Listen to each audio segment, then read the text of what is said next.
732 కోట్ల రూపాయలకు 10 నెలల జైలు సరిపోతుంది అనుకుంటున్నారా అని మొన్ననే చెప్పింది సుప్రీంకోర్టు. ఇవాళ బెయిల్ నిరాకరిస్తూ మళ్ళీ చీఫ్ జస్టిస్ ఆఫ్ ఇండియా మళ్ళీ సేమ్ కామెంట్స్ రిపీట్ చేశారు, ఇంకా కొంచెం ఘాటుగా కామెంట్ చేశారు. సో దీని మీద మీ ఇనిషియల్ రియాక్షన్ ఏంటి డైరెక్ట్లీ? వికే గారు, ఇవాళ supreme court chief justice Raj Kasireddy యొక్క బెయిల్ పిటిషన్ పై వాదనలు వింటున్న సందర్భంలో చాలా ఘాటుగానే స్పందించారు, తీవ్రంగానే స్పందించారు. ఇంత భారీ కుంభకోణానికి పాల్పడినటువంటి వ్యక్తికి 9 నెలలు జైలు జీవితం అనేది పెద్ద ఎక్కువేం కాదు, అంత తొందరగా బయటికి రావాల్సినటువంటి అవసరం కూడా ఏం లేదన్నట్టు ఆయన మాట్లాడినటువంటి మాటలు నిజంగా కూడా చాలా స్ట్రాంగ్ కామెంట్స్ గానే మనం పరిగణించాలి. అదేవిధంగా ఇందాక అంటే మొత్తం ఇవాళ సుప్రీంకోర్టు సీజే గారు చేసినటువంటి అన్ని కామెంట్స్ లోకి అత్యంత కీలకమైన ఇందాక మీరు తెలుగులో కూడా దాన్ని చదివి వినిపించారు. How can such corruption happen without criminal nexus of bureaucrats and their political bosses? దాని తెలుగు అనువాదం కూడా చదివి వినిపించారు. అంటే వెనక ఉండి నడిపించేటటువంటి ఆ పొలిటికల్ బాసెస్ యొక్క ప్రమేయం లేకుండా ఇంత how can such huge corruption happen అని సిజేఐ సూర్యకాంత్ గారు చాలా సూటిగా అన్నారు.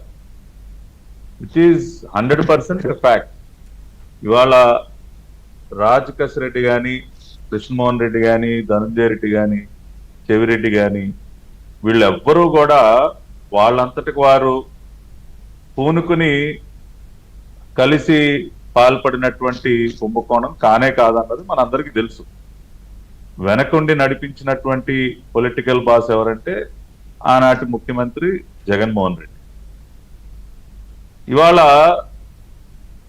సిజేఐ గారు కూడా అటువంటి కామెంటే చేశారు. అంటే పేర్లు ప్రస్తావించరు కాబట్టి, అంటే అంటిల్ అన్లెస్ దానికి సంబంధించినటువంటివన్నీ కూడా ఇంకా లోతుగా ఇప్పుడు దర్యాప్తు జరుగుతోంది కాబట్టి ఇంకా ఆధారాలన్నీ కూడా ఈడీ కూడా ఈ వ్యవహారాన్ని అంతా కూడా వాళ్ళ ఇన్వెస్టిగేట్ చేస్తా ఉంది, మనీ ట్రయల్ అంతా తీస్తా ఉన్నారు. పేర్లు ప్రస్తావించరు అని మీరు అన్నారు, బట్ కరెక్టే. కానీ బ్యూరోక్రాట్స్ కి పొలిటికల్ బాసెస్ అంటే ఇతను రాజకేశ్ రెడ్డి పొలిటికల్ బాస్ ఏం కాదు కదా. పొలిటికల్ బాస్ అంటే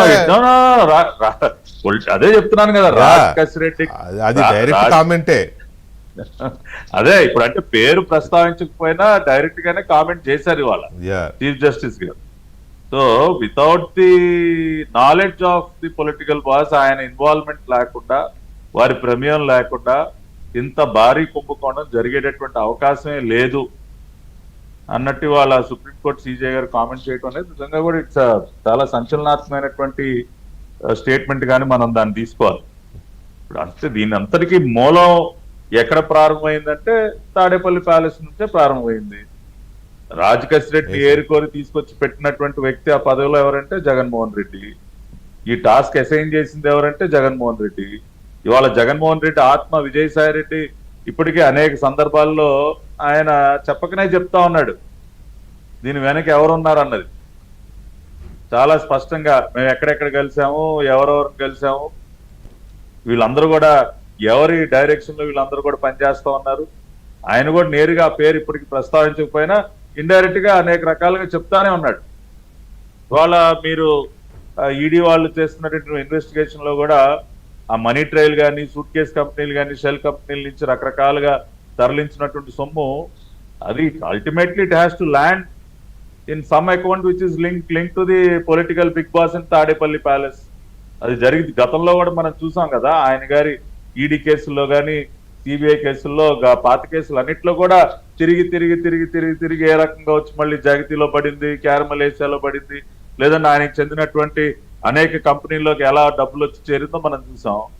వాళ్ళు అదే రకంగా ఇది కూడా అవుతుంది. అంతేకాకుండా ఈయన గారి మనీ డెన్లు, చెవిరెడ్డి భాస్కర్ రెడ్డి ఇప్పుడు ఎలక్షన్స్ అప్పుడు వాళ్ళందరికి వాళ్ళే తీసుకెళ్లి కాన్స్టిట్యున్సీకి ఎంత అని చెప్పి ఆ మనీ డెన్లో నుంచి డబ్బులు తరలించి అక్కడ ఇక్కడ చేరవేస్తూ ఉంటారా?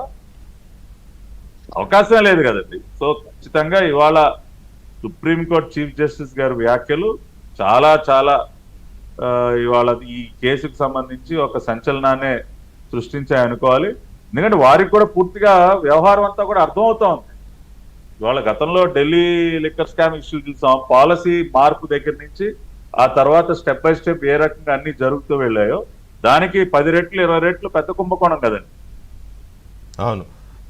పట్టాభి గారు ఒక్క నిమిషం, పట్టాభి గారు ఒక్క నిమిషం.